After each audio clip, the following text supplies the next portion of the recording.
12ஆம் வகுப்பு வேதியியல் பாடம் 4 இடைநிலை மற்றும் உள் இடைநிலை தனிமங்கள் தொகுப்பு 1. இடைநிலை தனிமங்கள் டிரான்சிஷன் எலிமெண்ட்ஸ் என்றால் என்ன? தனிம வரிசை அட்டவணையில் அதிக வினைதிறன் மிக்க S தொகுதி உலோகங்களுக்கும் அதிக அலோகங்களை கொண்ட P தொகுதி தனிமங்களுக்கும் இடையில் காணப்படுகின்ற தனிமங்கள் இடைநிலை தனிமங்கள் என்று அழைக்கப்படுகின்றன. இடைநிலை தனிமங்கள் D தொகுதி தனிமங்கள் எனவும் அழைக்கப்படுகின்றன. ஏனெனில் இந்த தனிமங்களின் கடைசி எலக்ட்ரான் சென்று சேருகின்ற ஆர்பிட்டால் ஆனது D ஆர்பிட்டால். எனவே தான் இந்த தனிமங்கள் D தொகுதி தனிமங்கள் என்று அழைக்கப்படுகின்றது. மேலும் IUPAC வரையறையின்படி ஒரு தனிமத்தின் அணுவானது முழுவதும் நிரப்பப்படாத D உட்கூட்டினை பெற்றிருந்தாலோ அல்லது அந்த தனிமத்தின் அல்லது அந்த தனிமம் உருவாக்கும் நேர் அயனியானது முழுவதும் நிரப்பப்படாத D உட்கூட்டினை பெற்றிருந்தாலோ அந்த தனிமம் ஒரு இடைநிலை உலோகமாகும். D தொகுதி தனிம வரிசைகள் பற்றி குறிப்பு வரைக. தனிம வரிசை அட்டவணையில் D தொகுதி தனிமங்களானது 4 வரிசைகளில் அமைந்துள்ளன. அவற்றை ஒவ்வொன்றாக பார்ப்போம். முதலாவது வரிசை, இது 3D வரிசை தனிமங்கள் என்று அழைக்கப்படுகிறது. அது மட்டுமல்லாமல் இவைகள் முதல் இடைநிலை தனிம வரிசை தனிமங்கள் எனவும் அறியப்படுகிறது. இந்த வரிசையில் 10 தனிமங்கள் உள்ளன. முதலாவது தனிமமானது ஸ்காண்டியம். இதன் அணு எண் 21. இந்த வரிசையில் கடைசியாக இருப்பது துத்தநாகம். இதன் அணு எண் 30. 3D வரிசை தனிமங்களை பொறுத்தளவில் காப்பர் மட்டுமே +1 என்ற ஆக்சிஜனேற்ற நிலையில் காணப்படுகிறது. மேலும் ஸ்காண்டியம் 3+ ஆக்சிஜனேற்ற நிலையில் காணப்படுகின்ற தனிமம். இந்த 2 குறிப்பும் முக்கிய குறிப்புகள். அடுத்து 4D வரிசை தனிமங்கள். இந்த வரிசையிலும் 10 தனிமங்கள் காணப்படுகின்றன. இவைகள் 2ஆம் இடைநிலை தனிம வரிசை தனிமங்கள் என்று அழைக்கப்படுகிறது. இந்த வரிசையில் ஈட்ரியம் அணு எண் 39 முதல் கேட்மியம் CD 48 வரை அமைந்துள்ளது.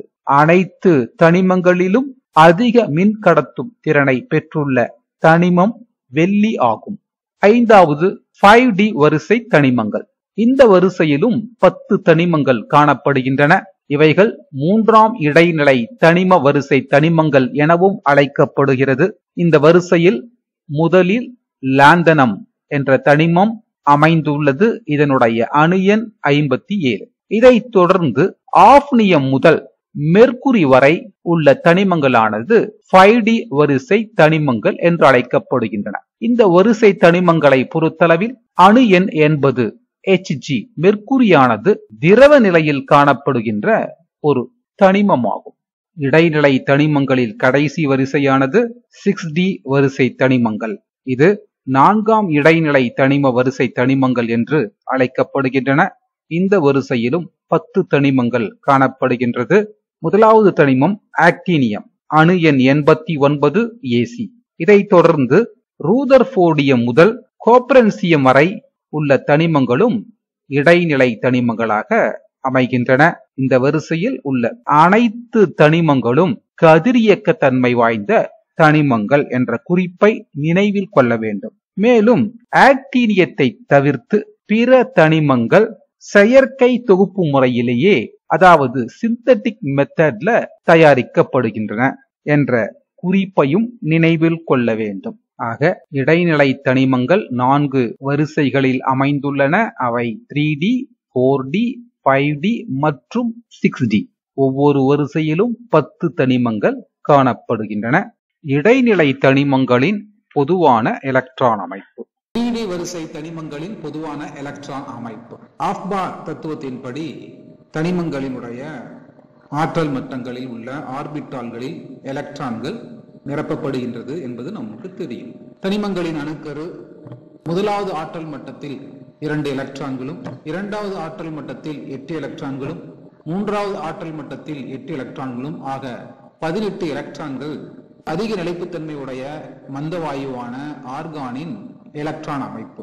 எனவே 18 எலக்ட்ரானுக்காக ஆர்கானின் மந்தவாயு எலக்ட்ரான் அமைப்பை 3D வரிசை தனிமங்களின் பொதுவான எலக்ட்ரான் அமைப்பில் முதலில் எழுதப்படுகிறது. அடுத்ததாக இணைதிறன் கோடு 4வது ஆற்றல் மட்டத்தில் 4s ஆர்பிட்டாலில் 1 முதல் 2 எலக்ட்ரான்களும் மீதமுள்ள எலக்ட்ரான்கள் அதற்கு முன்பாக உள்ள 3வது ஆற்றல் மட்டத்தில் உள்ள 3D ஆர்பிட்டாலில் 1 முதல் 10 எலக்ட்ரான்கள் நிரப்பப்படுகின்றன. எனவே 3D வரிசை தனிமங்களின் பொதுவான எலக்ட்ரான் அமைப்பு ஆர்கான் 3D 1 முதல் 10 4s2 ஆகும். அதுபோல அனைத்து இடைநிலை தனிமங்களினுடைய பொதுவான எலக்ட்ரான் அமைப்பு மந்தவாயு இணைதிறன் கோடு NS 1 முதல் 2 எலக்ட்ரான்கள், அதற்கு முன்பாக உள்ள N-1D ஆர்பிட்டாலில் 1 முதல் 10 எலக்ட்ரான்கள் என எழுத வேண்டும்.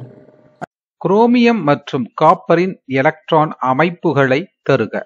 Give electronic configuration of chromium and copper. Chromium மற்றும் காப்பரின் எலக்ட்ரான் அமைப்புகளை தருக. குரோமியத்தினுடைய எலக்ட்ரான் அமைப்பு. குரோமியத்தினுடைய அணு எண் 24. எனவே குரோமியத்தில் 24 எலக்ட்ரான்கள் உள்ளன. ஆல்பா தத்துவத்தின்படி குரோமியத்தினுடைய எலக்ட்ரான் அமைப்பை எழுதுவோம். குரோமியத்தின் எலக்ட்ரான் அமைப்பு 24 எலக்ட்ரான்கள் 1s2 2s2 2p6 3s2 3p6. அடுத்தது குறைந்த ஆற்றலை உடையது 4s ஆர்பிட்டால் 4s2. மீதமுள்ள 4 எலக்ட்ரான்கள் 3D ஆர்பிட்டாலுக்குள் செல்கிறது. எனவே குரோமியத்தினுடைய எலக்ட்ரான் அமைப்பானது ஆல்பா தத்துவத்தின்படி 1s2 2s2 2p6 3s2 3p6 3d4 4s2. ஆர்கானினுடைய எலக்ட்ரான் அமைப்பு 1s2 2s2 2p6 3s2 3p6. Argon ஆனது மந்தவாயு. எனவே குரோமியத்தினுடைய எலக்ட்ரான் அமைப்பில் இதற்கு பதிலாக ஆர்கான் புகுத்தி இவ்வாறு எழுதலாம். Argon 3d4 4s2. குரோமியத்தினுடைய 4s orbital 2 electron உள்ளது. s ஆர்பிட்டாலினுடைய காந்த குவாண்ட மதிப்பு 0. எனவே ஒரு திசை நோக்கு பண்பற்ற ஆர்பிட்டால். அந்த ஆர்பிட்டாலில் 2 எலக்ட்ரான்கள், அப்ஸ்பின் எலக்ட்ரான் டவுன்ஸ்பின் எலக்ட்ரான். அதுபோல d ஆர்பிட்டாலில் 4 எலக்ட்ரான்கள் உள்ளன. d ஆர்பிட்டாலில் காந்த குவாண்ட எண்ணினுடைய மதிப்பானது -2 -1 0 +1 +2 என 5 திசை நோக்கு ஆர்பிட்டால்கள். இவற்றில் எலக்ட்ரானை நிரப்புவோம். 4 எலக்ட்ரான்கள் உள்ளன. அப்ஸ்பின் 1 2 3 4. இந்த அமைப்பானது பகுதி அளவு நிரப்பப்பட்ட எலக்ட்ரான் அமைப்பு. பகுதி அளவு நிரப்பப்பட்ட எலக்ட்ரான் அமைப்பானது நிலைப்புத்தன்மை குறைந்தது. எனவே குரோமியம் 4s ஆர்பிட்டாலில் உள்ள ஒரு எலக்ட்ரான் இடப்பெயர்ச்சி மூலமாக 3D ஆர்பிட்டாலுக்கு பரிமாற்றப்படுகிறது. இதனால் 3D ஆர்பிட்டால் ஆனது 3d5 அமைப்பை பெறுகிறது. 3d5 அமைப்பு என்பது பாதி நிரவல் அமைப்பு. பாதி நிரவல் அமைப்பு பெற்ற ஆர்பிட்டால்களுடைய நிலைப்புத்தன்மை அதிகம். எனவே தான் குரோமியமானது 1s2 2s2 2p6 3s2 3p6 3d5 4s1 என்ற அமைப்பை பெறுகிறது. இதுவே சரியான அமைப்பு. ஆல்பா தத்துவத்திலிருந்து சற்று விலகல் அடைந்த அமைப்பு. காரணம் ஆர்பிட்டாலின் நிலைப்புத்தன்மை. எனவே ஆர்கான் 3d5 5s1 என்பது குரோமியத்தினுடைய சரியான எலக்ட்ரான் அமைப்பு. அடுத்து காப்பரின் எலக்ட்ரான் அமைப்பு. காப்பரின் அணு எண் 29. எனவே காப்பரில் 29 எலக்ட்ரான்கள் உள்ளன. ஆல்பா தத்துவத்தின்படி எலக்ட்ரான்களை குறைந்த ஆர்பிட்டாலிலிருந்து நிரப்புவோம். 1s2 2s2 2p6 3s2 3p6 4s2. மீதம் உள்ள 9 எலக்ட்ரான்கள் 3D கூட்டுக்கு செல்லுகிறது. எனவே ஆல்பா தத்துவத்தின்படி காப்பரின் எலக்ட்ரான் அமைப்பு 1s2 2s2 2p6 3s2 3p6 3d9 4s2. ஆக 1s2 2s2 2p6 3s2 3p6 என்பது ஆர்கானினுடைய எலக்ட்ரான் அமைப்பு. எனவே ஆர்கானை காப்பரின் எலக்ட்ரான் அமைப்புக்குள் புகுத்தி எழுதலாம். ஆல்பா தத்துவத்தின் படியான எலக்ட்ரான் அமைப்பானது argon 3d9 4s2. 4s orbital காந்த குவாண்டத்தை பொறுத்து திசை நோக்கு பண்பற்ற ஒற்றை ஆர்பிட்டால். இவற்றில் 2 எலக்ட்ரானை நிரப்புவோம். அப்ஸ்பின் டவுன்ஸ்பின். தென் 3D ஆர்பிட்டால் காந்த குவாண்டத்தை பொறுத்தளவில் இவை 5 திசை நோக்கு ஆர்பிட்டால்களாக பிரிகை அடைகின்றன. அவை -2 -1 0 +1 +2. இவற்றில் 9 எலக்ட்ரான்களை நிரப்புவோம். அப்ஸ்பின் அப்ஸ்பின் அப்ஸ்பின் அப்ஸ்பின் அப்ஸ்பின். இது பாதி நிரவல். 5 எலக்ட்ரான்கள் பூர்த்தியாகி விட்டது. மீதமுள்ள 4 எலக்ட்ரான்கள். டவுன் ஸ்பின் 6வது எலக்ட்ரான், 7வது எலக்ட்ரான், 8வது எலக்ட்ரான், 9வது எலக்ட்ரான். சோ இந்த எலக்ட்ரான் நிரவலானது பகுதி அளவு நிரப்பப்பட்ட ஆர்பிட்டாலை தருகிறது. எனவே காப்பரின் நிலைப்புத்தன்மைக்காக 4s ஆர்பிட்டாலிலிருந்து ஒரு எலக்ட்ரான் ஆனது 3d ஆர்பிட்டாலுக்கு பரிமாற்றப்படுகிறது. அவ்வாறு பரிமாற்றப்படும் பொழுது 3d ஆர்பிட்டால் ஆனது 3d10 என்கின்ற அமைப்பை பெறுகிறது. 4s2 ஆர்பிட்டால் ஆனது 4s1 என்ற அமைப்பை பெறுகிறது. எனவே காப்பரின் உண்மையான எலக்ட்ரான் அமைப்பு 1s2 2s2 2p6 3s2 3p6 3d10 4s1. ஆர்கானின் electron அமைப்பை காப்பரின் எலக்ட்ரான் அமைப்புக்குள் புகுத்த ஆர்கான் 3d10 4s1 என்பது காப்பரின் சரியான எலக்ட்ரான் அமைப்பு. இடைநிலை தனிமங்கள் அதிக உருகு நிலையை கொண்டுள்ளன ஏன்? இந்த கேள்வியானது புத்தக வினா கொஸ்டின் நம்பர் 27. இடைநிலை தனிமங்கள் அதிக உருகு நிலையை கொண்டுள்ளன ஏன்? இந்த கேள்விக்கான விடையை பார்ப்பதற்கு முன்பு சில விவரங்களை தெரிந்து கொள்வோம். முதல் இடைநிலை தனிமங்கள் ஸ்காண்டியம் முதல் ஜிங்க் வரை 10 தனிமங்கள் உள்ளன என்பது நாம் அறிவோம். இவற்றினுடைய இணைதிறன் கூட்டு எலக்ட்ரான் அமைப்பு இங்கே கொடுக்கப்பட்டிருக்கு. இந்த எலக்ட்ரான் அமைப்பின் மூலமாக ஒவ்வொரு தனிமத்திலும் உள்ள தனித்த எலக்ட்ரான்களின் எண்ணிக்கையை பார்ப்போம். ஸ்காண்டியத்தில் 1, டைட்டேனியத்தில் 2, வனேடியத்தில் 3, குரோமியத்தில் 6, மாங்கனீஸ் 5, இரும்பு 4, கோபால் 3, நிக்கல் 2, காப்பர் 1, ஜிங்க் 0. ஆக உருகு நிலைக்கும் தனித்த எலக்ட்ரான்களுக்கும் என்ன தொடர்பு? இந்த தனித்த எலக்ட்ரான்கள் தான் உலோகத்தினுடைய அணிக்கோவை தளத்தில் சுதந்திரமாக இயங்குகின்றன. இந்த தனித்த எலக்ட்ரான்கள் தான் உலோக அயனிக்கும் எலக்ட்ரானுக்கும் இடையே உலோக பிணைப்பு உருவாக காரணமாக இருக்கிறது. ஆக தனித்த எலக்ட்ரான்களின் எண்ணிக்கை அதிகமாகும் போது உலோக பிணைப்பினுடைய எண்ணிக்கையும் அதிகமாகிறது. எனவே உலோக பிணைப்பிற்கும் உருகு நிலைக்கும் உள்ள தொடர்பானது நேர்விகித தொடர்பு. ஆக தனித்த எலக்ட்ரான்களின் எண்ணிக்கை அதிகமாகும் பொழுது உலோக பிணைப்பு அதிகமாகிறது. உலோக பிணைப்பின் எண்ணிக்கை அதிகமாகும் பொழுது உருகு நிலையும் அதிகமாகிறது. எனவேதான் ஸ்காண்டியம் முதல் குரோமியம் வரை தனித்த எலக்ட்ரான்களின் எண்ணிக்கை அதிகமாக உள்ள காரணத்தினால் இவற்றினுடைய உருகு நிலையானது அதிகமாக காணப்படுகிறது. அதே சமயத்தில் இரும்பு முதல் ஜிங்க் வரை தனித்த எலக்ட்ரான்களின் எண்ணிக்கை குறைந்து கொண்டே வருகிறது. எனவே தான் உலோக பிணைப்புகளின் எண்ணிக்கை குறைகிறது. அதை சார்ந்து இவற்றினுடைய உருகு நிலை குறைகிறது. இந்த கேள்விக்கான விடைக்கு செல்லும். இடைநிலை உலோக வரிசையில் இடமிருந்து வலமாக செல்லும் போது ஆரம்பத்தில் உலோக பிணைப்பிற்கு தேவையான தனித்த எலக்ட்ரான்களின் எண்ணிக்கை அதிகரிப்பால் உருகு நிலையும் அதிகரிக்கும். எடுத்துக்காட்டாக குரோமியம். குரோமியத்தில் 6 தனித்த எலக்ட்ரான்கள் உள்ளன. எனவே அதன் உருகு நிலை 2180 கெல்வின். அதே சமயத்தில் உலோக பிணைப்பிற்கு தேவையான டி எலக்ட்ரான்கள் இணைவதால் தனித்த எலக்ட்ரான்களின் எண்ணிக்கை குறைகிறது. எனவே தான் இரும்பு முதல் ஜிங்க் வரை உருகு நிலையின் மதிப்பு குறைகிறது. எடுத்துக்காட்டாக ஜிங்கில் தனித்த எலக்ட்ரான்களே இல்லை. அதன் உருகு நிலையானது அனைத்து முதல் இடைநிலை தனிமங்களை காட்டிலும் மிகவும் குறைவு. 3D வரிசையில் மாங்கனீஸ் மற்றும் 4D வரிசையில் டெக்னீசியம் ஆகியன குறைவான உருகு நிலைகளை பெற்றுள்ளன ஏன்? 3D வரிசையில் மாங்கனீஸ் மற்றும் 4D வரிசையில் டெக்னீசியம் ஆகியன குறைவான உருகு நிலைகளை பெற்றுள்ளன ஏன்? மாங்கனீஸ் அணு எண் 25 அதன் எலக்ட்ரான் அமைப்பு 1s2 2s2 2p6 3s2 3p6 4s2 3d5. இதன் வெளிக்கூட்டு எலக்ட்ரான் அமைப்பானது 4s2 3d5. ஆக s ஆர்பிட்டால் முழுமையாக நிரப்பப்பட்டுள்ளது. d ஆர்பிட்டாலில் 5 எலக்ட்ரான்கள் நிரப்பப்பட்டு பாதி நிரவல் அமைப்பை பெறுகிறது.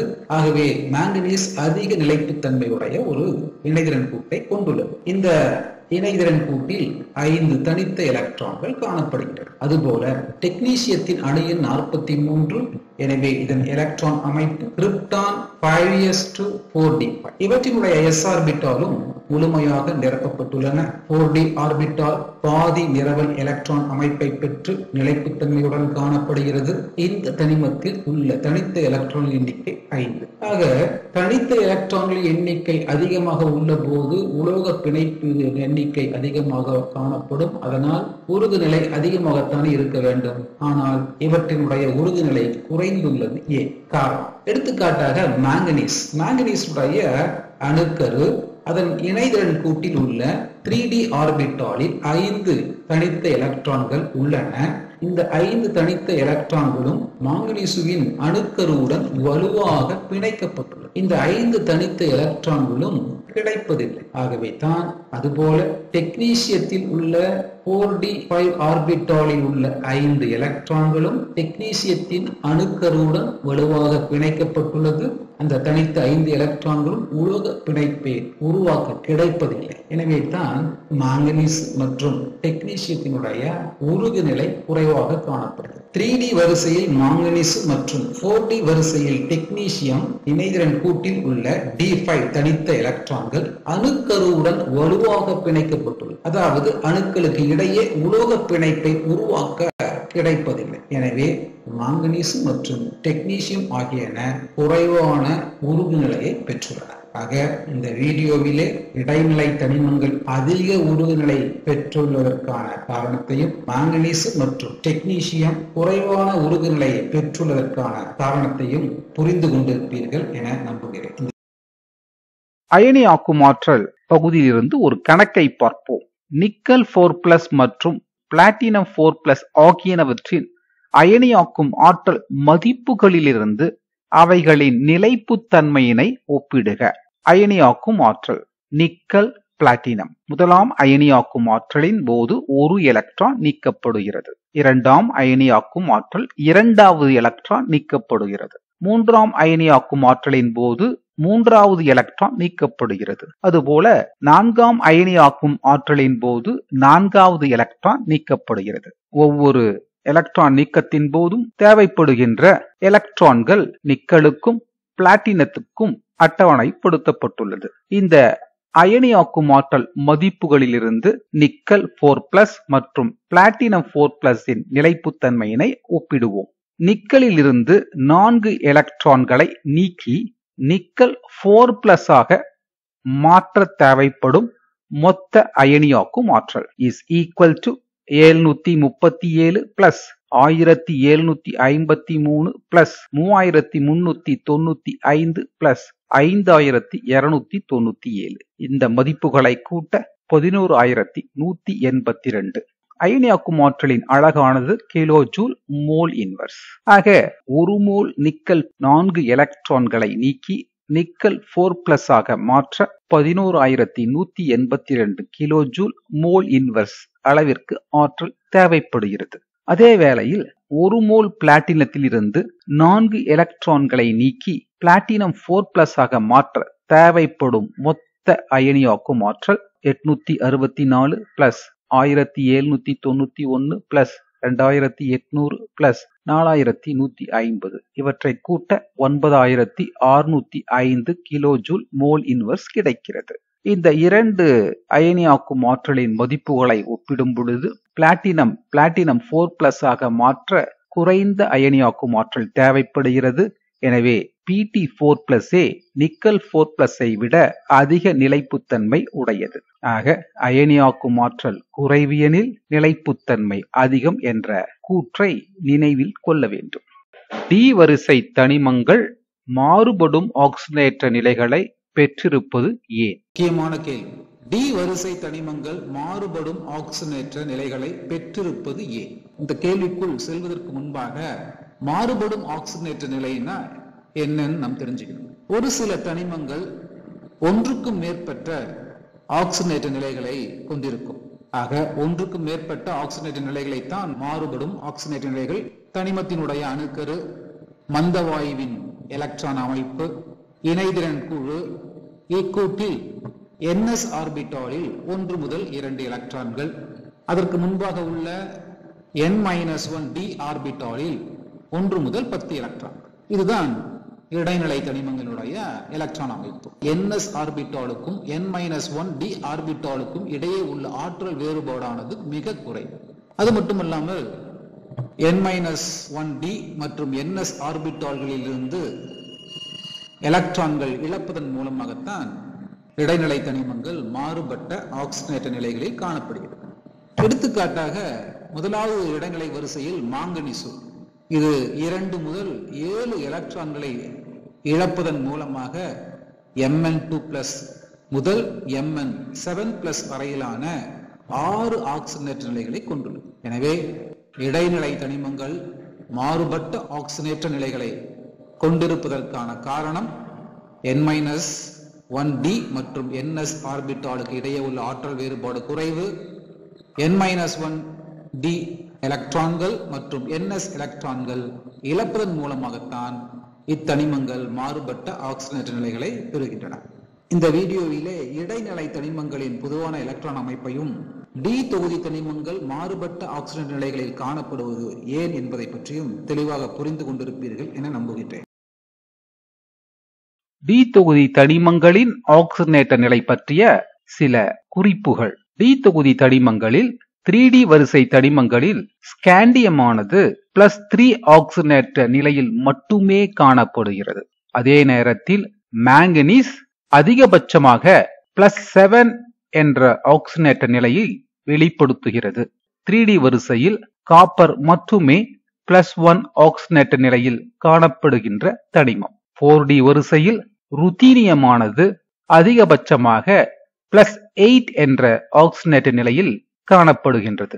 5D வரிசையை பொறுத்தளவில் ஆஸ்மியம் +8 என்ற ஆக்சிஜனேற்ற நிலையை வெளிப்படுத்துகிறது. ஆக டி தொகுதி தனிமங்களில் நடுவில் காணப்படுகின்ற தனிமங்கள் அதிகபட்ச ஆக்சிஜனேற்ற நிலையை வெளிப்படுத்துகிறது என்ற குறிப்பை நினைவில் கொள்ள வேண்டும். Fe3+ மற்றும் Fe2+ இல் எது அதிக நிலைப்புத்தன்மை உடையது ஏன்? இது புக் பேக் கொஸ்டின் நம்பர் 13 மே 2020-22 பொது தேர்வில் கேட்கப்பட்ட கேள்வி.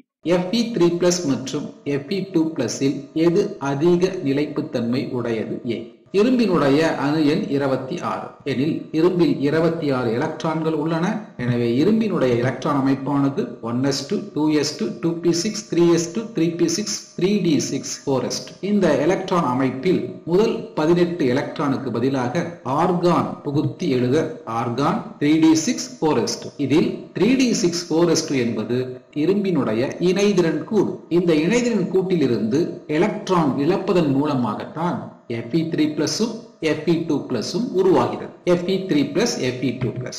இரும்பானது 3 எலக்ட்ரானை இழப்பதன் மூலமாக Fe3+ உருவாகிறது. அதே சமயத்தில் இரும்பு 2 எலக்ட்ரான்களை இழப்பதன் மூலமாக Fe2+ உருவாகிறது. எனவே Fe3+னுடைய எலக்ட்ரான் அமைப்பு ஆர்கான் 3d5. அதே சமயத்தில் Fe2+னுடைய எலக்ட்ரான் அமைப்பு ஆர்கான் 3d6. 3d5 ஆர்பிட்டாலில் உள்ள 5 எலக்ட்ரான்களும் உன்ஸ் விதியின்படி நிரப்பப்பட்டு காணப்படுகிறது. அதே சமயத்தில் Fe2+ 3d ஆர்பிட்டாலில் உன்ஸ் விதியின்படி 6 எலக்ட்ரான்கள் நிரப்பப்பட்டு காணப்படுகிறது. இரண்டையும் ஒப்பிட்டு பாருங்கள்.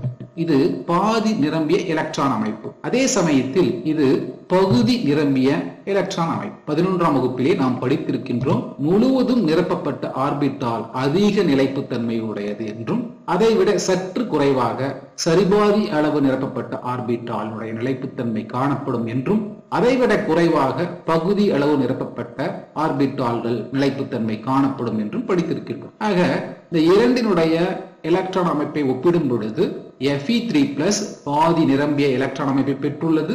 அதே சமயத்தில் Fe2+ பகுதி நிரம்பிய எலக்ட்ரான் அமைப்பை பெற்றுள்ளது. எனவே Fe3+ மற்றும் Fe2+ இல் அதிக நிலைப்புத்தன்மை உடையது Fe3+ ஆகும். அடுத்த கேள்வி 25. 3D வரிசையில் எத்தனிமம் +1 ஆக்சிஜனேற்ற நிலையை கொண்டுள்ளது ஏன்? காப்பர். காப்பரின் அணு எண் 29. எனவே காப்பரின் எலக்ட்ரான் அமைப்பு argon 3d10 4s1. காப்பரில் 3d ஆர்பிட்டாலில் 10 எலக்ட்ரான்களும் 4s ஆர்பிட்டாலில் 1 எலக்ட்ரானும் காணப்படுகிறது. காப்பரானது ஒரு எலக்ட்ரானை இழப்பதன் மூலமாக காப்பர் பிளஸ் ஆக மாறுகிறது. அவ்வாறு காப்பர் பிளஸ் ஆக மாறும் பொழுது அதனுடைய இணையரன் கூட்டில் 3d10 என்ற எலக்ட்ரான் அமைப்பு காணப்படுகிறது. இது அதிக நிலைப்புத்தன்மை உடையது என்று நமக்கு தெரியும். எனவே தான் காப்பரானது ஒரு எலக்ட்ரானை இழப்பதன் மூலமாக அதிக நிலைப்புத்தன்மை உடைய 3d10 என்ற ஆர்பிட்டாலை இணைதிறன் கூட்டில் பெறுகிறது. எனவே தான் காப்பரானது Cu+ நிலையில் காணப்படுகிறது. இந்த நிலையில் காப்பரின் ஆக்சிஜனேற்ற எண் +1 ஆகும். ஆக 3d வரிசையில் உள்ள 10 தனிமங்களில் தாமிரம் மட்டும், அதாவது காப்பர் மட்டுமே +1 ஆக்சிஜனேற்ற நிலையை கொண்டுள்ளது. ஆக இந்த வீடியோவிலே 2 முக்கியமான வினாக்களுக்கான விடைகளை விளக்கத்துடன் புரிந்து கொண்டிருப்பீர்கள் என நம்புகின்றேன். துத்தநாகத்தை காட்டிலும் குரோமியத்தின் முதல் அயனியாக்கும் ஆற்றல் மதிப்பு குறைவு A. Book back question number 26. இந்த கேள்விக்கான விடையை அணுகுவதற்கு முன்பு 11ஆம் வகுப்பிலே படித்த அயனியாக்கும் ஆற்றலுடைய வரையறையை நினைவு கூறுவோம். தனித்த வாயு நிலையில் உள்ள நடுநிலை அணு ஒன்றின் இணைதிறன் கூட்டிலிருந்து இலகுவாக பிணைக்கப்பட்டுள்ள ஒரு எலக்ட்ரானை நீக்குவதற்கு தேவைப்படும் குறைந்தபட்ச ஆற்றல் அயனியாக்கும் ஆற்றல் எனப்படும். இந்த வரையறையை மனதில் கொண்டு கேள்விக்கான விடையை பார்ப்போம். ஜின்கின் அணு எண் 30, குரோமியத்தின் அணு எண் 24. ஜின்கில் 30 எலக்ட்ரான்கள் உள்ளன. அதன் எலக்ட்ரான் அமைப்பு 1s2 2s2 2p6 3s2 3p6 3d10 4s2. குரோமியத்தில் 24 எலக்ட்ரான்கள் உள்ளன. அதன் எலக்ட்ரான் அமைப்பு 1s2 2s2 2p6 3s2 3p6 3d5 4s1. இந்த 2 தனிமங்களின் எலக்ட்ரான் அமைப்பை பார்க்கும் பொழுது ஜின்கானது முழுவதும் எலக்ட்ரானால் நிரப்பப்பட்ட ஆர்பிட்டாலை கொண்டு அதிக நிலைப்புத்தன்மையுடன் காணப்படுகிறது. குரோமியம் பாதி நிரவல் எலக்ட்ரான் அமைப்பை பெற்று நிலைப்புத்தன்மையுடன் காணப்படுகிறது. ஜின்கின் அணுக்கருவில் 30 புரோட்டான்கள் உள்ளன. 4வது ஆற்றல் மட்டத்தில் 4s கூட்டில் 2 எலக்ட்ரான் உள்ளது. குரோமியத்தின் அணுக்கருவில் 24 புரோட்டான்கள் உள்ளன. 4வது ஆற்றல் மட்டத்தில் 4s ஆர்பிட்டாலில் 1 எலக்ட்ரான் உள்ளது. 2 தனிமங்களின் உருவளவை பாருங்கள். ஜின்கானது சிறிய உருவளவையும் குரோமியமானது சற்றே பெரிய உருவளவையும் பெற்றுள்ளது. ஜின்க் மற்றும் குரோமியத்தில் 4s ஆர்பிட்டாலில் இருந்து 1 எலக்ட்ரான் நீக்கப்பட வேண்டும். ஜின்கில் உள்ள 4s ஆர்பிட்டாலில் இருந்து 1 எலக்ட்ரானை நீக்குவதற்கு 906 கிலோஜூல் மோல் இன்வர்ஸ் ஆற்றல் தேவைப்படுகிறது. அதே சமயத்தில் குரோமியத்தின் 4s ஆர்பிட்டாலில் இருந்து 1 எலக்ட்ரானை நீக்குவதற்கு 653 கிலோஜூல் மோல் இன்வர்ஸ் ஆற்றலை தேவைப்படுகிறது. ஏன் ஜின்குக்கு அதிக அயனியாக்கும் ஆற்றல் தேவை? ஏன் குரோமியத்துக்கு குறைந்த அயனியாக்கும் ஆற்றல் தேவை? 2 காரணங்கள். ஒன்று, ஜின்கின் அணுக்கரு 4s ஆர்பிட்டாலில் உள்ள எலக்ட்ரான் மீது செலுத்துகின்ற கவர்ச்சி விசை அதிகம். மேலும் 4s ஆர்பிட்டாலானது முழுவதுமாக நிரப்பப்பட்டு அதிக நிலைப்புத்தன்மை உடைய ஆர்பிட்டாலாக காணப்படுகிறது. இதிலிருந்து 1 எலக்ட்ரானை நீக்குவதற்கு அதிக அயனியாக்கும் ஆற்றல் தேவைப்படுகிறது. குரோமியத்தை பொறுத்தளவில் குரோமியத்தின் அணுக்கரு 4s கூட்டில் உள்ள 1 எலக்ட்ரான் மீது செலுத்துகின்ற கவர்ச்சி விசை ஜின்கை ஒப்பிடும் பொழுது குறைவு. மேலும் 4s ஆர்பிட்டாலில் உள்ள 1 எலக்ட்ரானை நீக்குவதன் மூலமாக குரோமியமானது பாதி நிரம்பிய அதிக நிலைப்புத்தன்மை உடைய ஆர்பிட்டாலை கொண்ட அமைப்பை பெறுகிறது. எனவே தான் ஜின்கை ஒப்பிடும் பொழுது குரோமியத்தினுடைய அயனியாக்கும் ஆற்றல் குறை. பாயிண்ட் நம்பர் 1, துத்தநாகத்தின் அதிக நிலைப்புத்தன்மை உடைய 4s2 ஆர்பிட்டாலில் இருந்து 1 எலக்ட்ரானை நீக்க அதிக அயனியாக்கும் ஆற்றல் தேவைப்படுகிறது. அதே சமயத்தில் குரோமியத்தின் 4s1 ஆர்பிட்டாலில் இருந்து 1 எலக்ட்ரானை குறைந்த அயனியாக்கும் ஆற்றல் மூலம் நீக்குவதால் அதிக நிலைப்புத்தன்மை உடைய 3d5 எலக்ட்ரான் அமைப்பை குரோமியம் பெறுகிறது. எனவே குரோமியத்தின் முதல் அயனியாக்கும் ஆற்றல் மதிப்பு துத்தநாகத்தை விட குறைவு ஆகும். இந்த வீடியோவிலே குரோமியம் ஏன் துத்தநாகத்தை ஒப்பிடும் பொழுது குறைந்த அயனியாக்கும் ஆற்றலை பெற்றுள்ளது என்பதை நன்றாக புரிந்து கொண்டிருப்பீர்கள் என நம்புகின்றேன். இடைநிலை தனிமங்கள் மற்றும் அவற்றின் அயனிகளின் காந்த பண்புகளை பற்றி விரிவாக பார்க்கலாம். இடைநிலை தனிமங்களின் காந்த பண்புகள். இடைநிலை தனிமங்களின் காந்த பண்புகளுக்கு காரணம் தனிமங்களில் உள்ள எலக்ட்ரான்களினால் ஏற்படும் காந்த புலம். காந்த புலம் எதனால் உருவாகிறது? இடைநிலை தனிமங்களின் வெளிக்கூட்டு ஆர்பிட்டால்களில் எலக்ட்ரான்கள் அணுக்கருவை சுற்றி வரும் ஆர்பிட்டால் இயக்கத்துடன் தனது சுய அச்சினை பொறுத்து இந்த எலக்ட்ரான்கள் தன்னைத்தானே சுற்றி வருகிறது. ஆக அணுக்கருவை சுற்றி 2 விதமான இயக்கங்கள் காணப்படுகின்றன.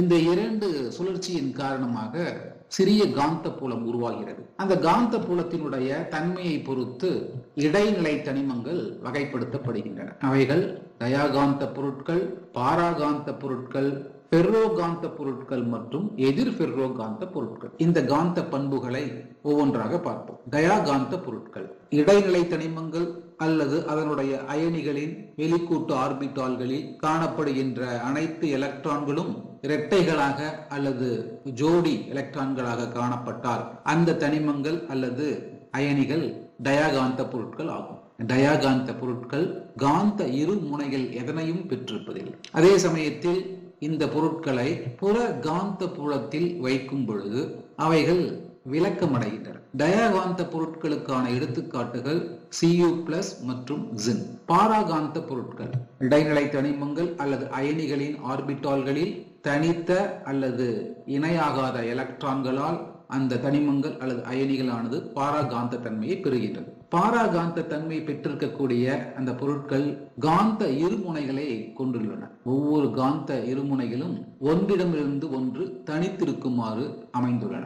இந்த பொருட்களின் மீது புற காந்த புலம் செயல்படாத பொழுது அந்த காந்த இருமுனைகள் ஒழுங்கின்றி அங்கும் இங்கும் அமைந்துள்ளது. அதே சமயத்தில் காந்த புலத்தில் அந்த பொருட்களை வைக்கும் பொழுது ஒழுங்கின்றி இருந்த காந்த இருமுனைகள் காந்த புலத்தால் இருக்கப்பட்டு ஒருங்கே அமைகின்றன. எடுத்துக்காட்டு குரோமியம் மற்றும் டைட்டேனியம். ஃபெர்ரோகாந்த பொருட்கள் இடைநிலை தனிமங்களில் சில தங்களுடைய வெளிக்கூட்டு ஆர்பிட்டால்களில் அதிக தனித்த எலக்ட்ரான்களை அல்லது இணையாகாத எலக்ட்ரான்களை பெற்றுள்ள தனிமங்கள் அயனிகள் ஃபெர்ரோகாந்த தன்மையை பெற்றுள்ளன. ஃபெர்ரோகாந்த தன்மை பெற்ற பொருட்கள் டொமைன் என்று சொல்லப்படுகின்ற குறிப்பிட்ட எல்லையில் உள்ள காந்த இருமுனைகளும் ஒருங்கே அமைந்துள்ளன. இவ்வாறாக பல டொமைன்ஸ் என்று சொல்லப்படுகின்ற பெருங்கூறு அமைப்புகள் காணப்படுகிறது. ஒவ்வொரு பெருங்கூறு அமைப்பிலும் உள்ள காந்த இருமுனைகள்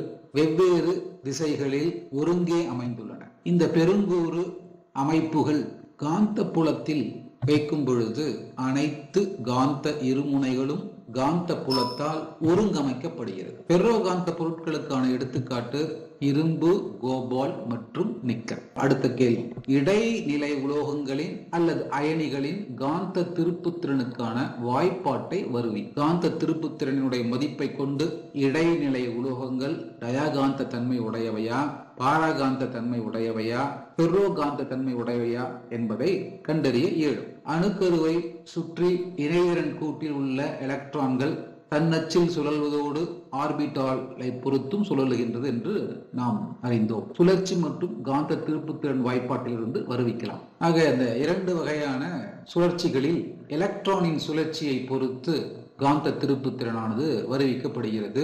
ஆர்பிட்டால் சுழற்சியானது இதனுள் அடங்கியிருப்பதாக கருதப்படுகிறது. எனவே சுழற்சி மற்றும் காந்த திருப்புத்திறனுக்கான வாய்ப்பாடு mu is equal to G into root S into S+1 bore magneton. இங்கு mu B என்பது காந்த திருப்புத்திறனின் அலகு, அதாவது போர் மேக்னட்டான்.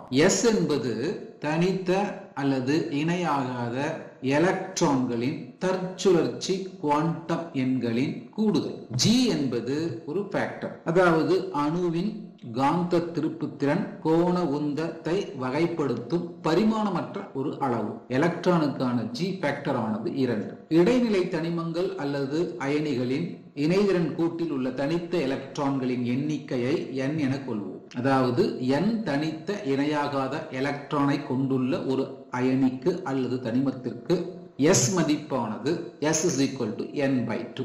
இந்த G is equal to 2 என்ற மதிப்பையும் S is equal to n/2 என்ற மதிப்பையும் இந்த சமன்பாட்டில் பிரதியிட mu is equal to 2 into root n/2 into n/2 plus 1 bore magneton. ஆக இதை சுருக்க mu is equal to 2 into root n/2 into n plus 2/2 bore magneton. எனவே mu is equal to 2 into root n into n plus 2 by 4 Bohr magneton. Mu is equal to 2 into root n into n plus 2 by 2 ஏனெனில் root 4 is equal to 2. ஆக 2ஐயும் 2ஐயும் cancel செய்யும் பொழுது mu is equal to root n into n plus 2 Bohr magneton. இச்சமன்பாடே இடைநிலை தனிமங்கள் மற்றும் அதன் அயனிகளின் காந்த திருப்புத்திறன் காண்பதற்கான வாய்ப்பாடு. ஆக காந்த திருப்புத்திறனின் மதிப்பை கொண்டு இடைநிலை தனிமங்கள் மற்றும் அவற்றினுடைய அயனிகளை காந்த தன்மையை கண்டறியலாம். காந்த திருப்புத்திறன் காந்த பண்பு mu is equal to 0 என பெறப்பட்டால் அந்த தனிமத்தினுடைய காந்த தன்மையானது டயாகோனல். mu is greater than 0 என பெறப்பட்டால் அத்தகைய தனிமங்கள் பாராகாந்த தன்மையை பெற்றிருக்கும். காந்த இருமுனை திருப்புத்திறனின் மதிப்பானது far greater than 0 என இருந்தால் அத்தகைய தனிமங்கள் அல்லது அயனிகளானது ஃபெர்ரோ காந்த பொருட்கள் எனப்படுகிறது. இடைநிலை உலோகங்கள் வினைவேக மாற்றிகளாக செயல்படுவது ஏன்? வினைவேக மாற்றி என்றால் என்ன? அதன் நன்மைகள் யாவை? What is catalyst? ஒரு வேதிப்பொருள் தான் எந்த ஒரு நிரந்தரமான வேதி மாற்றத்திற்கும் உட்படாமல் வினையின் வேகத்தினை மாற்றி அமைக்குமானால் அப்பொருள் வினைவேக மாற்றி எனப்படும். ஒரு வினையில் வினைவேக மாற்றி பயன்படுத்துவதனால் உண்டாகும் நன்மைகள்: குறைவான ஆற்றலை பயன்படுத்துதல், வீணாகும் பொருட்களின் உற்பத்தியை குறைத்தல் மற்றும் அதிக அளவு வினைபடு பொருட்களை வினை விளை பொருட்களாக மாற்றுதல், வினையை சூழலுக்கு உகந்ததாக அமைத்தல், ஈகோ ஃப்ரெண்ட்லின்னு சொல்லுவாங்க. ஆக இவைகள் எல்லாம் வினைவேக மாற்றி பயன்படுத்துவதனால உண்டாகும் நன்மைகள். இடைநிலை உலோகங்கள் வினைவேக மாற்றிகளாக செயல்படுவது ஏன்? மிக முக்கியமான கேள்வி. இடைநிலை உலோகங்கள் தகுந்த ஆற்றல் உடைய டி ஆர்பிட்டால்களை கொண்டிருப்பதால் அந்த டி ஆர்பிட்டால்களால் வினைபடு மூலக்கூறிலிருந்து எலக்ட்ரான்களை ஏற்றுக்கொள்ள முடியும். இது இடைநிலை தனிமத்தினுடைய டி ஆர்பிட்டால்.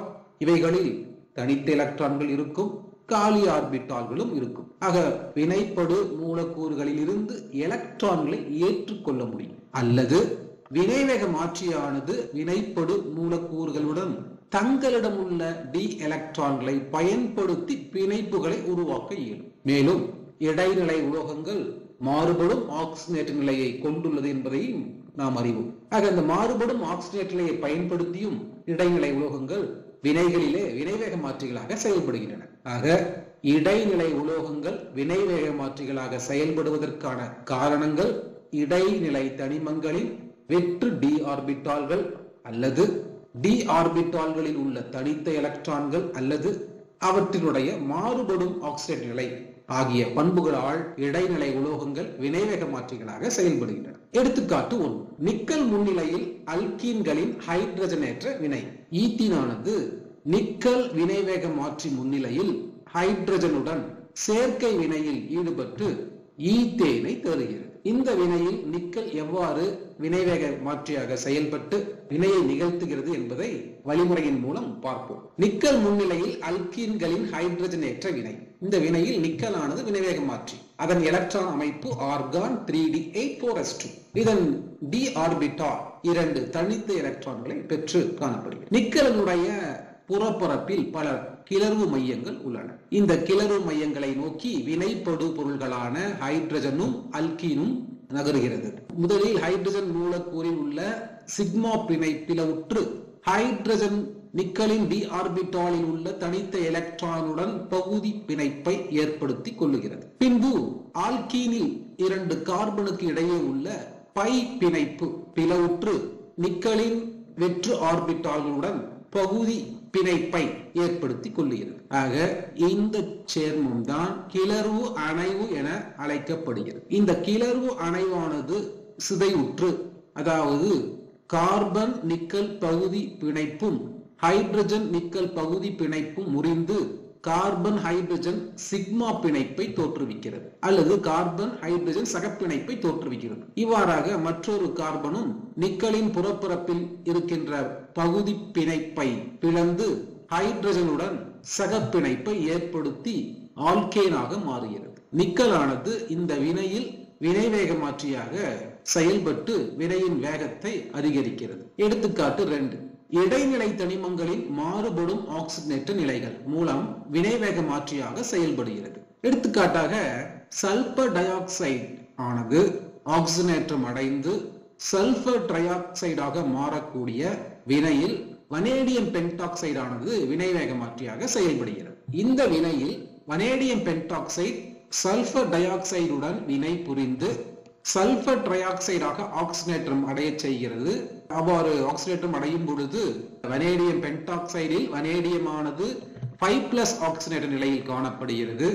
வனேடியம் டெட்ராக்சைடில் வனேடியமானது 4+ ஆக்சிஜனேற்ற நிலையில் காணப்படுகிறது. இவ்வாறு உருவான வனேடியம் டெட்ராக்சைடு ஆனது ஆஃப் O2 உடன் வினை புரிந்து வனேடியம் பென்டாக்சைடாக மாறுகிறது. ஆக வினையில் ஆக்சிஜனேற்ற வினையை நிகழ்த்திய வனேடியம் பென்டாக்சைடு மீளவும் பெறப்படுகிறது. ஒட்டுமொத்தமாக சல்பர் டை ஆக்சைடு ஆனது ஆக்சிஜனேற்றம் அடைந்து சல்பர் ட்ரையாக்சைடாக மாறுகிறது. இந்த வினையில் வனேடியம் பென்டாக்சைடு ஆனது வினைவேக மாற்றியாக செயல்படுகிறது. ஜீக்லர்-நட்டா வினைவேக மாற்றி பற்றி குறிப்பு வரைக. அதன் பயன் யாது? வினைவேக மாற்றி. இந்த வினைவேக மாற்றியானது ஒரு கலவை. அதாவது டைட்டேனியம் டெட்ராக்ளோரைடும் ட்ரை அல்கைல் அலுமினியமும் கலந்த கலவையே ஜீக்லர்-நட்டா வினைவேக மாற்றி. இந்த வினைவேக மாற்றியானது பலபடியாக்கல் வினைக்கு பயன்படுத்தப்படுகிறது. CH3 bond CH double bond CH2 என்பது புரோப்பிலின். புரோப்பிலின் என்ற மானோமரானது ஜீக்லர்-நட்டா வினைவேக மாற்றியின் முன்னிலையில் வினை புரிந்து பெரிய மூலக்கூறான பாலிபுரோப்பிலினை தருகிறது. ஆக மானோமர் என்ற பல எளிய மூலக்கூறுகள் வினையில் ஈடுபட்டு பெரிய மூலக்கூறை தரக்கூடிய வினைதான் பலபடியாக்கல் வினை. ஆக இந்த வீடியோவிலே வினைவேக மாற்றி என்றால் என்ன, வினைவேக மாற்றியின் நன்மைகள் யாவை, இடைநிலை தனிமங்கள் ஏன் வினைவேக மாற்றிகளாக செயல்படுகின்றன மற்றும் ஜீக்லர்-நட்டா வினைவேக மாற்றி பற்றியும் நன்கு புரிந்து கொண்டிருப்பீர்கள் என நம்புகின்றேன். இந்த வீடியோ உங்களுக்கு பிடித்திருந்தால் லைக் பண்ணுங்க, ஷேர் பண்ணுங்க, கமெண்ட் பண்ணுங்க, மறக்காம சப்ஸ்கிரைப் பண்ணுங்க. உலோக கலவை அலாய் ஃபார்மேஷன் என்றால் என்ன? எடுத்துக்காட்டு கூறு. உலோக கலவை என்றால் என்ன? எடுத்துக்காட்டு கூறு. இங்கு பார்ப்பது ஒரு தூய உலோகத்தினுடைய அமைப்பு. இந்த தூய உலோகத்தில் ஒரு சில தனிமங்களுக்கு பதிலாக மற்றொரு தனிமம் பதிலீடு செய்யப்படுகிறது. அதாவது நீல நிறத்தில் உள்ளது மற்றொரு உலோகத்தின் தனிமங்கள். இதுவே உலோக கலவை. இந்த உலோக கலவையில் சிவப்பு நிறத்தில் உள்ள தனிமங்களுடைய எண்ணிக்கை நீல நிறத்தில் உள்ள தனிமங்களின் எண்ணிக்கையை விட அதிகமாக உள்ளதனால் அவைகள் கரைப்பான் என அழைக்கப்படுகிறது. அதே சமயத்தில் குறைவாக உள்ள நீல நிறத்தில் உள்ள தனிமமானது கரைபொருள் என அழைக்கப்படும். உலோக கலவை என்றால் என்ன? ஒரு உலோகத்தை ஒன்று அல்லது அதற்கு மேற்பட்ட தனிமங்களுடன் ஒன்றோடு ஒன்று கலப்பதால் உருவாகும் கலவையே உலோக கலவை எனப்படும். உலோக கலவைக்கான எடுத்துக்காட்டுகள் பல நம் அன்றாட வாழ்விலே பார்த்திருக்கிறோம். எடுத்துக்காட்டாக ஃபெர்ரஸ் உலோக கலவை, வார்ப்பிரும்பு, தேனிரும்பு, எஃகு போன்றவை ஃபெர்ரஸ் உலோக கலவை. 2. தங்கம் தாமிர உலோக கலவை. ஆபரண தங்கம். ஆபரண தங்கத்தில் கரைப்பானாக இருப்பது தங்கம், கரைபொருளாக இருப்பது காப்பர். 3. குரோமியத்தின் உலோக கலவை. எடுத்துக்காட்டாக நிக்ரோம். ஹியூம்-ரோத்ரி விதி. இந்த விதி உலோக கலவைகள் உருவாவதற்கான நிபந்தனைகளை தெரிவிக்கின்றது. இந்த விதியானது தேர்வுக்கு மிக முக்கியமானது. நன்கு படித்துக் கொள்ள வேண்டும். நம்பர் 1. ஒரு பதிலீடு அடைந்த உலோக கலவை உருவாக கரைப்பான் மற்றும் கரைபொருள் ஆகியனவற்றில் அணு ஆரங்களுக்கிடையேயான வேறுபாடு 15% விட குறைவாக இருக்க வேண்டும். கரைப்பான் மற்றும் கரைபொருள் இவற்றுக்கு இடையே ஆன ஆர வேறுபாடு 15% விட குறைவாக இருக்க. அவ்வாறு இருக்கும் பொழுது உலோக கலவை உருவாவதற்கான வாய்ப்பு அதிகமாக உள்ளது. 2. கரைப்பான் மற்றும் கரைபொருள் இவ்விரண்டும் ஒரே இணைதிறன் மற்றும் படிக அமைப்பினை பெற்றிருக்க வேண்டும். Point number 3.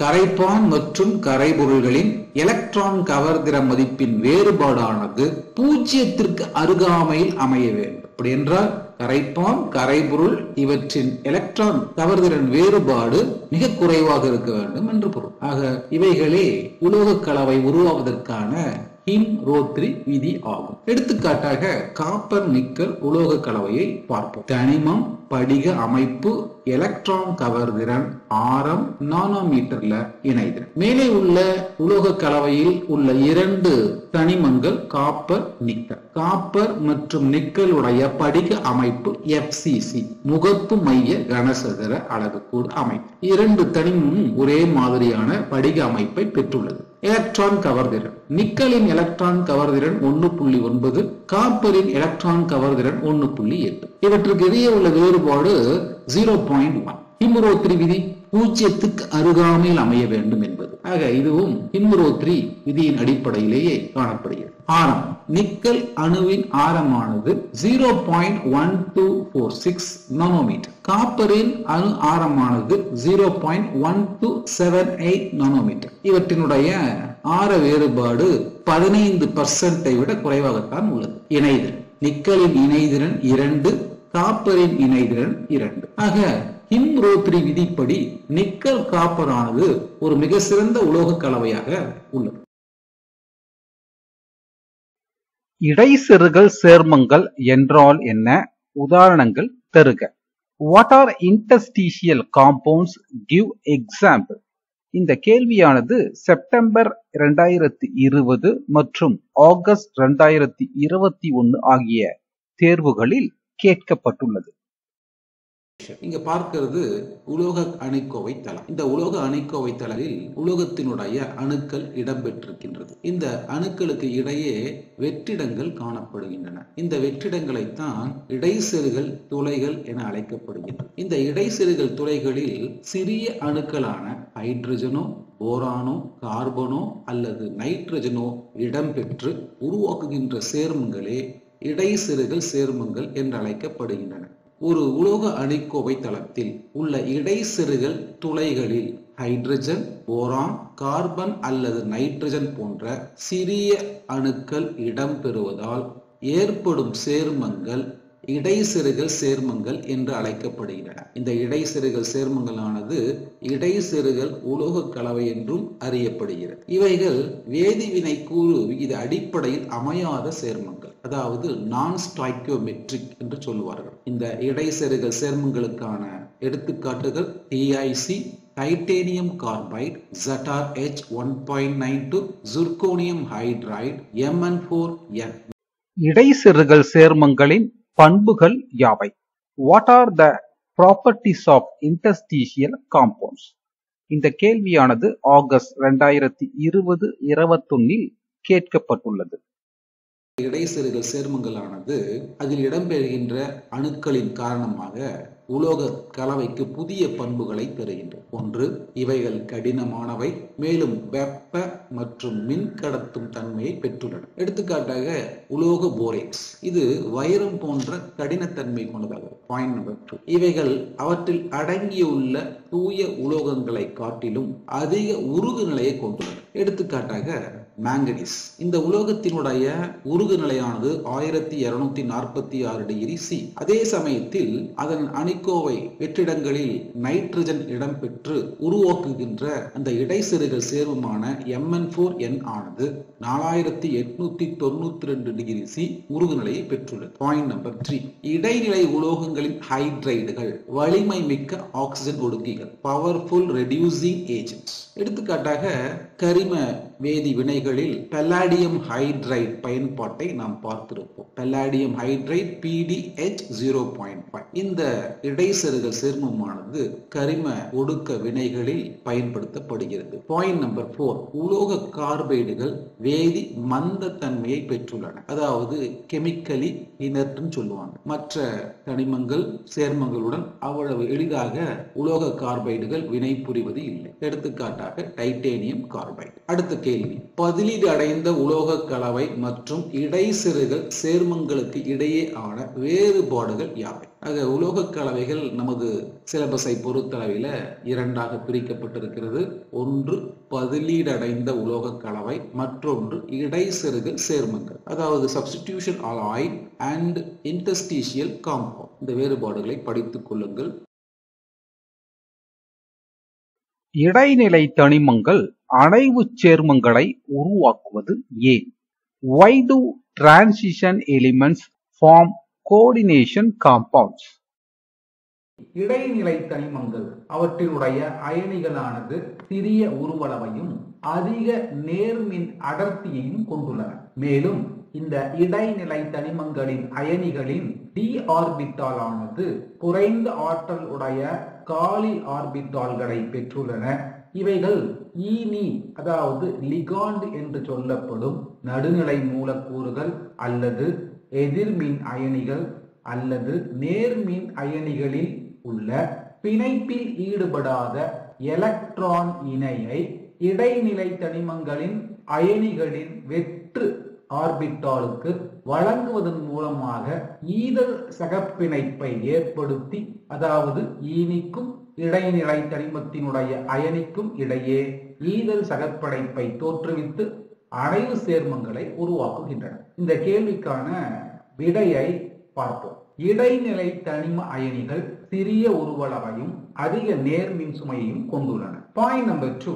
மேலும் பிற தொகுதிகள் அதாவது ஈனி வழங்கும் எலக்ட்ரான் இணைகளை ஏற்றுக்கொள்ளும் வகையில் காலியான குறைந்த ஆற்றலை உடைய டி ஆர்பிட்டால்களை பெற்றுள்ளன. இத்தகைய இரு பண்புகளால் தான் இடைநிலை தனிமங்கள் அல்லது அவற்றினுடைய அயனிகள் அணைவு சேர்மங்களை உருவாக்குகின்றன. எடுத்துக்காட்டாக FeCN6 என்ற அணைவு அயனியில் இரும்பினுடைய அயனியான Fe2+ 6 சயனோ ஈனியுடன் ஈதல் சகப்பிணைப்பில் இந்த அணைவு அயனியை தோற்றுவித்துள்ளது. இதுபோல CONH3 என்ற அணைவு அயனியில் கோபால்ட்டினுடைய அயனியான கோபால்ட் 3+ 6 NH3 ஈனியுடன் ஈதல் சகப்பிணைப்பை உருவாக்கி இந்த அணைவு அயனியை தோற்றுவித்துள்ளது. இங்கு ஈனியினுடைய வரையறையை கவனிப்போம். ஈனி என்றால் என்ன?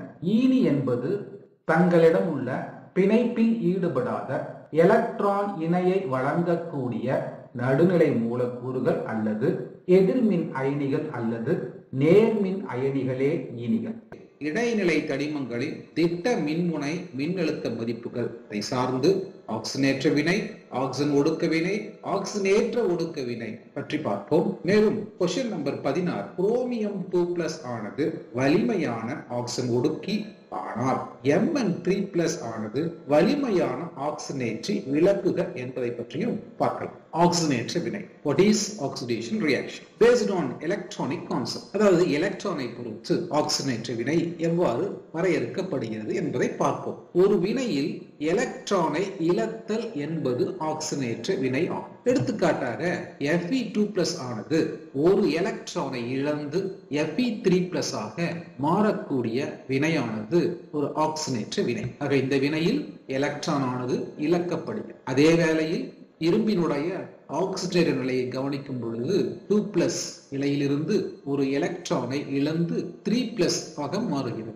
எனவே ஆக்சினேற்ற வினைகளில் ஆக்சினேற்ற எண் அதிகரிக்கிறது. ஆக ஆக்சினேற்ற வினை என்பது ஒரு வினையில் எலக்ட்ரானை இழத்தல் மற்றும் அதன் மூலமாக ஆக்சினேற்ற எண் அதிகரித்தல் எனலாம். ஆக்சிஜன் ஒடுக்க வினை. ஒரு வினையில் எலக்ட்ரானை ஏற்றுக்கொள்ளுதல் ஆக்சிஜன் ஒடுக்க வினையாகும். எடுத்துக்காட்டாக காப்பர் 2+ ஆனது 2 எலக்ட்ரானை ஏற்றுக்கொண்டு காப்பராக ஒடுக்கமடைகிறது. இந்த வினையானது ஒரு ஆக்சிஜன் ஒடுக்க வினையாகும். இந்த வினையில் எலக்ட்ரான் ஏற்றுக்கொள்ளப்பட்டிருக்கிறது. மேலும் காப்பரினுடைய ஆக்சிஜனேற்ற நிலையை கவனியுங்கள். இது 2+ ஆக்சிஜனேற்ற நிலையிலிருந்து 2 எலக்ட்ரானை ஏற்றுக்கொள்வதன் மூலமாக 0 ஆக்சிஜனேற்ற நிலைக்கு செல்லுகிறது. எனவே ஆக்சிஜனேற்ற எண் குறைதல் நடைபெறுகிறது. ஆக ஆக்சிஜன் ஒடுக்கம் என்பது ஒரு வினையில் எலக்ட்ரானை ஏற்றுக்கொள்ளுதல் மற்றும் ஆக்சிஜனேற்ற எண் குறைதல் எனலாம். ஆக்சிஜனேற்ற ஒடுக்க வினைகள்.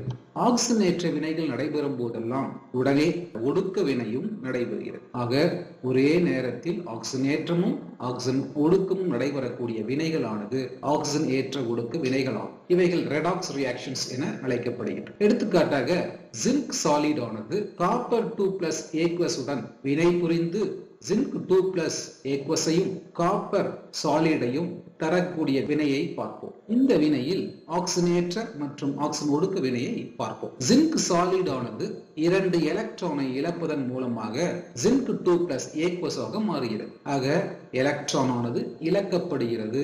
எனவே இது ஆக்சிஜனேற்ற வினை. இந்த ஆக்சிஜனேற்ற வினையில் ஜிங்க் எலக்ட்ரானை இழந்துள்ளதால் இது ஆக்சிஜன் ஒடுக்கி. எனவே ஆக்சிஜன் ஒடுக்கி என்பது எலக்ட்ரானை இழக்கக்கூடியது அல்லது எலக்ட்ரானை வழங்கக்கூடியது, அதாவது எலக்ட்ரான் டோனார். அதே சமயத்தில் காப்பர் 2+ ஏக்வஸ் ஆனது ஜிங்க் சாலிட் வழங்கிய 2 எலக்ட்ரானை ஏற்றுக்கொண்டு காப்பராக ஒடுக்கமடைகிறது. எனவே இவ்வினையானது ஆக்சிஜன் ஒடுக்க வினையாகும். இந்த ஆக்சிஜன் ஒடுக்க வினையில் காப்பர் 2+ ஆனது எலக்ட்ரானை ஏற்றுக்கொள்வதால் அது ஆக்சிஜனேற்றி ஆகும். எனவே ஆக்சிஜனேற்றி என்பது எலக்ட்ரானை ஏற்றுக்கொள்ளக்கூடியது, அதாவது எலக்ட்ரான் அக்செப்டார். திட்ட மின்முனை மின்னழுத்த மதிப்பு E0 வரையறு. ஒரு ஏடிஎம் அழுத்தத்தில் 25 டிகிரி சி வெப்பநிலையில், அதாவது திட்ட அழுத்த வெப்பநிலையில் மூலக்கூறு ஹைட்ரஜன் ஆனது நீரேற்றம் அடைந்த புரோட்டானாக ஆக்சிஜனேற்றம் அடையும் போது ஒரு மின்முனை கொண்ட மின்கலத்தில் ஏற்படும் மின்னழுத்த வேறுபாட்டை அளவிடும் பொழுது பெறப்படும் மின்னியக்கு விசையே திட்ட மின்முனை மின்னழுத்த மதிப்பு ஆகும். இது E0 என குறிக்கப்படுகிறது. வரையறையை பார்ப்போம். ஒரு ஏடிஎம் 25 டிகிரி சி திட்ட அழுத்த மற்றும் வெப்பநிலையில் மூலக்கூறு ஹைட்ரஜன் ஆனது நீரேற்றம் அடைந்து புரோட்டானாக ஆக்சிஜனேற்றம் அடையும் போது ஒரு மின்முனை கொண்டுள்ள மின்கலத்தின் மின்னியக்கு விசையின் மதிப்பானது திட்ட மின்முனை மின்னழுத்த மதிப்பு E0 எனப்படுகிறது. அடுத்து உலோகத்தின் அல்லது அயனியின் திட்ட ஒடுக்க மின்முனை மின்னழுத்த மதிப்பு E0. இம்மதிப்பானது 2 வகைகளில் பெறப்படுகிறது. எதிர்குறி மதிப்பு, மற்றொன்று நேர்குறி மதிப்பு. அதிக எதிர்குறி மதிப்பு பெறப்பட்டால் அந்த உலோகமானது அல்லது உலோகத்தினுடைய சேர்மமானது அல்லது அயனியானது எலக்ட்ரானை எளிதில் இழக்கும் என்று பொருள். எலக்ட்ரானை இழக்கக்கூடிய ஒரு பொருளானது ஆக்சிஜன் ஒடுக்கி. அதே நேரத்தில் உலோகத்தின் அல்லது அயனியின் E0 மதிப்பானது அதிக நேர்குறி மதிப்பாக இருந்தால் அந்த உலோகம் அல்லது அயனியானது எலக்ட்ரான்களை எளிதில் ஏற்கும். எலக்ட்ரானை ஏற்றுக்கொள்ளக்கூடிய பொருளானது வலிமையான ஆக்சிஜனேற்றி ஆகும். இதை மனதில் கொண்டு அடுத்த கேள்வியை பார்க்கலாம். கேள்வி எண் 16. குரோமியம் 2+ ஆனது வலிமையான ஆக்சிஜன் ஒடுக்கி, ஆனால் Mn3+ ஆனது வலிமையான ஆக்சிஜனேற்றி விளக்குக. குரோமியம் 3+ ஆனது ஒரு எலக்ட்ரானை ஏற்றுக்கொண்டு குரோமியம் 2+ ஆக மாறக்கூடிய ஒடுக்க வினையை பார்ப்போம். இந்த ஒடுக்க வினையினுடைய E0 மதிப்பானது chromium 3+ to chromium 2+ is -0.41 volt.